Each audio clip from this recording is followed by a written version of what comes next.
in piedi questa iniziativa. Saluto tutti voi, saluto anche i consiglieri regionali, vedo che c'è il consigliere Dolfini e la consigliera Erika Baldini che ogni tanto mi rompe le scatole sui giornali e me rompe i maroni, però dai, tutto sommato governiamo bene, è il tuo lavoro. Salutiamo anche Lucio Tiozzo che era come questo era un altro rompimaroni che eravamo insieme in consiglio regionale, no? C'è anche Montarianello, ti eri nascosto. Ecco, lui è più bravo, ogni tanto sto scherzando, dai. No, saluto tutti i consiglieri perché al di là della maggioranza e opposizione, però giustamente tutte le iniziative che noi portiamo a casa anche a livello come giunta le discutiamo in commissione, in consiglio, quindi il dibattito è sempre importante, quindi permettetemi qualche battuta, ma insomma in realtà tutto sommato i rapporti sono positivi e buoni. Devo dirvi una cosa, oggi stiamo discutendo di un tema che è molto importante, il collegamento tra il mondo dell'agricoltura e il mondo del turismo. Questa è un'iniziativa che, come sappiamo, parte a livello ministeriale dall'allora ministro Centinaio, che oggi è sottosegretario all'agricoltura, con il quale ho spesso a che fare per alcune tematiche. Oggi non è proprio in viaggio di nozze, si è sposato ma è ancora, ha rimandato il viaggio di nozze, giustamente gli ho detto io, perché in un momento anche di difficoltà e di pandemia avere magari politici che si muovono quando invece la gente è a casa o per difficoltà economiche o perché magari poca chiarezza anche sul tema del Green Pass, ma adesso non voglio aprire un capitolo che altrimenti ci porterebbe a parlare di cose diverse rispetto a quello che siamo qua oggi a discutere, insomma, però è giusto anche in certe situazioni dare l'esempio, quindi che sta a casa anche se è in viaggio, anche se si è appena sposato. Ma torniamo al nostro tema, il collegamento tra turismo e agricoltura. Questa è una questione sulla quale dobbiamo lavorare molto di più e non lo dico così perché oggi siamo qua appunto a rappresentare un'iniziativa importante, ma perché ci credo veramente. Non a caso era nato un ministero adeguato in tal senso, non a caso il presidente Zaia ha voluto riunire queste due importanti deleghe che, se mi permettete, rappresentano forse il PIL più importante della regione Veneto collegandole, ma soprattutto al di là del PIL, cioè della produzione economica, anche l'immagine della regione Veneto a livello italiano ma soprattutto a livello internazionale.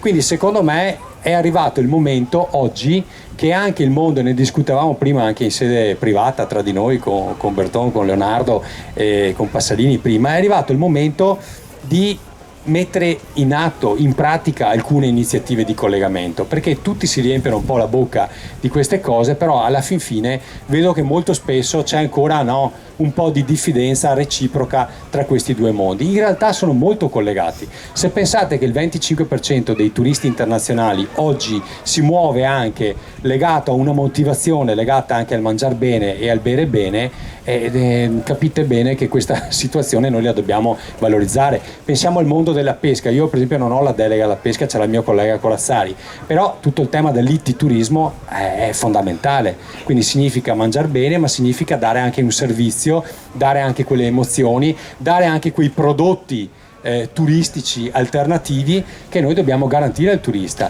Qui abbiamo sicuramente dei prodotti classici maturi, il mondo del mare, in particolare della montagna, sono consolidati, però ricordiamoci che la costa veneta fa 35 milioni di presenze, quindi è un prodotto maturo, ma che deve essere costantemente, se vogliamo, anche innovato tramite tante iniziative, utilizzando anche la tecnologia, oggi è importante, ma anche inventandosi qualcosa di nuovo, no? E mi pare che da questo punto di vista Union Mare, per esempio, abbia dato, Union Mare tramite Venice Sands, tramite i consorzi anche sul territorio, si siano mossi molto anche rispetto ad altri territori veneti. Infatti io lo porto ad esempio molto spesso anche quando giro il Veneto da altre parti, vedo che qua c'è la volontà di mettersi insieme, di creare nuovi prodotti turistici, e oggi stiamo discutendo anche di collegare il turismo all'enogastronomia.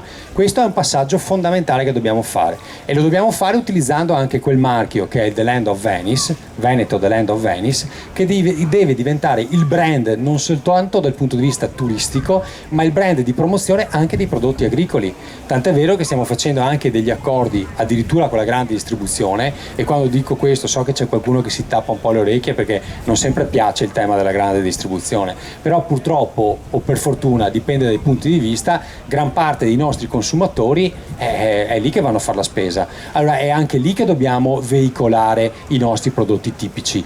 È un canale importante come tanti altri, lo è il canale dell'Horeca. Abbiamo visto cosa ha comportato la chiusura dell'Horeca negli ultimi 2 anni anche sul tema dell'agricoltura, però sempre prima con loro discutevamo della necessità, per esempio, di far capire anche all'albergatore locale, al ristoratore locale, al barista cosa significa fornire il prodotto veneto e fare un po' di storytelling su questo. È un aiuto reciproco che ci diamo al turismo per innalzare la qualità dell'offerta, perché non tutti a livello mondiale possono vantarsi di avere questi prodotti agricoli di eccellenza a chilometro zero, e sta roba qua dobbiamo essere bravi a veicolarla, a spenderla come un valore in più.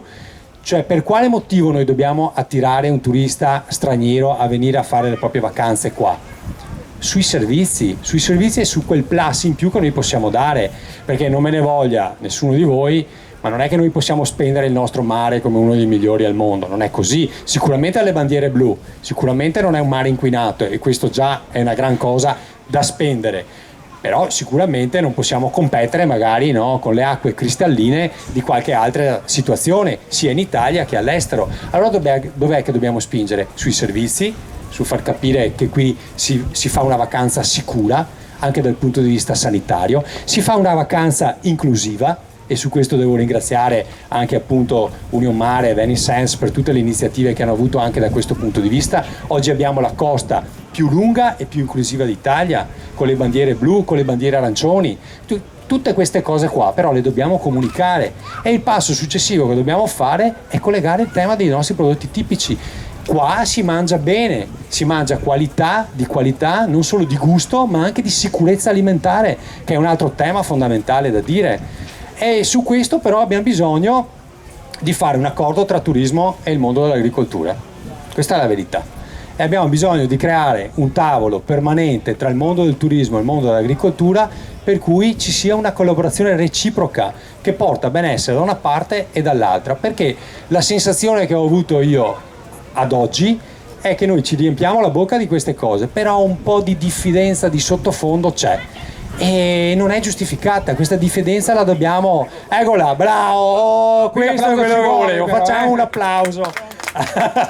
Ecco, ma io so che, ma se io l'ho detto qua è perché so che sono di fronte a 2 persone che da questo punto di vista hanno la mente aperta e hanno già dato il proprio benestare. Magari da qualche altra parte dobbiamo convincere che è il caso di sciogliere un po' di questa diffidenza, perché abbiamo tante leggi da affrontare, tante leggi da portare in Consiglio regionale. Ne approfitto della presenza, li chiamo dei miei consiglieri regionali perché sono della regione Veneto, dove maggioranza e opposizione invece di far guerra e far casino devono mettersi d'accordo. Penso alla prossima legge che abbiamo sugli agriturismi, dove anche qua è giusto coniugare l'esigenza di un mondo che è quello agricolo assieme al mondo della ricettività turistica, e anche qua non è che si deve andare in concorrenza, dobbiamo capire che abbiamo spazio per tutti, che ognuno ha diritto ad avere la propria fetta di mercato, ma ricordandoci anche che alla fine è il consumatore che sceglie. Quindi l'obiettivo che dobbiamo fare noi è innalzare la qualità. Dopo, se il consumatore vuole andare in agriturismo, o vuole andare in albergo, o vuole andare al bed and breakfast, o da cavolo vuole andare, è una scelta propria che fa. L'importante è che il sistema veneto cresca nella qualità. La competizione non è interna su prenderci le fettine di torta tra di noi, ma se ingrandire la torta, ragazzi, e dire alla gente che venga qua a livello europeo, a livello internazionale. Siamo già la prima regione con 70 milioni di presenze turistiche dichiarate, dopo ne abbiamo di più. L'obiettivo nostro è questo, portarli qua. Poi un giorno andranno in agriturismo, un giorno andranno in albergo, un giorno andranno al camping, che ne so, ma questo è l'obiettivo. E secondo me questo lavoro lo possiamo fare tutti insieme, partendo dalla valorizzazione di quel marchio che vi ho detto, che è che è Venezia, che è il Veneto, the land of Venice, e sfruttare Venezia. Anche qua, mi raccomando, non facciamoci le guerre territoriali.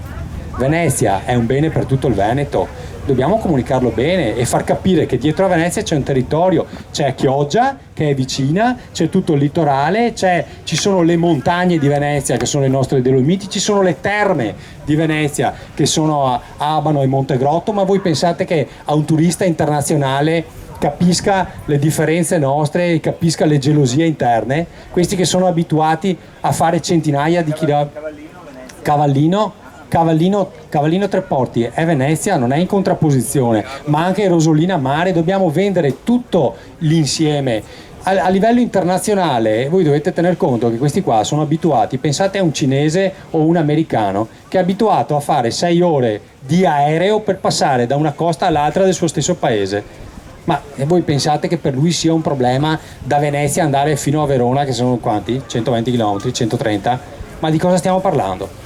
Dobbiamo capire a loro che quando vendiamo un servizio, dobbiamo vendergli un servizio integrato sul territorio, perché ripeto, un giorno andrà al mare, un giorno andrà alle terme, un giorno andrà al lago di Garda, al turista che per esempio ama la cultura, un giorno andrà all'Arena di Verona e nello stesso giorno, se siamo bravi, gli vendiamo il pacchetto, ciappa il treno e va alla Fenice a Venezia, e magari nel contempo si ferma a Padova, che è diventata adesso nuovo patrimonio dell'UNESCO, e va a vedersi la Cappella degli Scrovegni. Questo è il ragionamento che noi dobbiamo fare. Purtroppo siamo veneti e i veneti hanno una grande qualità, che si tirano sulle maniche e sanno costruire, sanno fare imprenditoria, e noi dobbiamo ringraziare i nostri nonni, i nostri padri per quello che ci hanno lasciato. Lo scalino che deve fare questa generazione qua e la prossima è quella di fare sistema, perché loro ci hanno creato tutto, abbiamo già tutto, dobbiamo imparare a dialogare tra di noi, perché il Veneto ha questa caratteristica, che è bravo a costruire, è un po' meno bravo a fare cooperazione, a mettersi in rete. Questo bisogna dirselo, perché se diciamo sempre che siamo bravi e bei, non cresceremo mai. Allora magari queste cose sono cose che possiamo copiare da qualche anche altra regione limitrofa, che magari su queste cose è più brava di noi, quindi teniamoci i nostri punti di eccellenza e di forza e andiamo a migliorare i nostri punti di debolezza. Però la prima roba da fare è fare una bella SWOT, no? Sapete come fanno, dove si mettono punti di forza, punti di debolezza, minacce e opportunità, e cominciamo a lavorare là tutti insieme. Questo è l'obiettivo. Quindi per quanto mi riguarda, il mio obiettivo è quello di riunire sempre di più questo mondo, il mondo dell'agricoltura e il mondo del turismo, cercando che quando la gente viene nel nostro territorio cominci a capire che consumare i nostri prodotti è un plus, e il nostro albergatore, il nostro ristoratore deve capire per primo, convincersi che vendere il prodotto locale è un bene anche per lui. Non sai che posso vedere i tocchi del formaio come arriva dalla Germania, no, per sparagnardolire, questo non esiste. Dobbiamo invece usare il prodotto interno, aumentare se serve un po' di più il prezzo, ma il prezzo lo si può inventare se dai il servizio, se dai la qualità, se fai percepire che hai una qualità maggiore, altrimenti è ovvio che siamo costretti a stare sul prezzo, ma se stiamo sul prezzo troveremo sempre chi ha il prezzo più basso di noi a livello internazionale, anche molto vicino, anche molto vicino, ed è una partita che è persa, ma so che con alcuni di voi questi ragionamenti li abbiamo fatti e lo so che ci credete anche voi, dobbiamo solo fare il passetto in più, va bene? Grazie e buona giornata a tutti.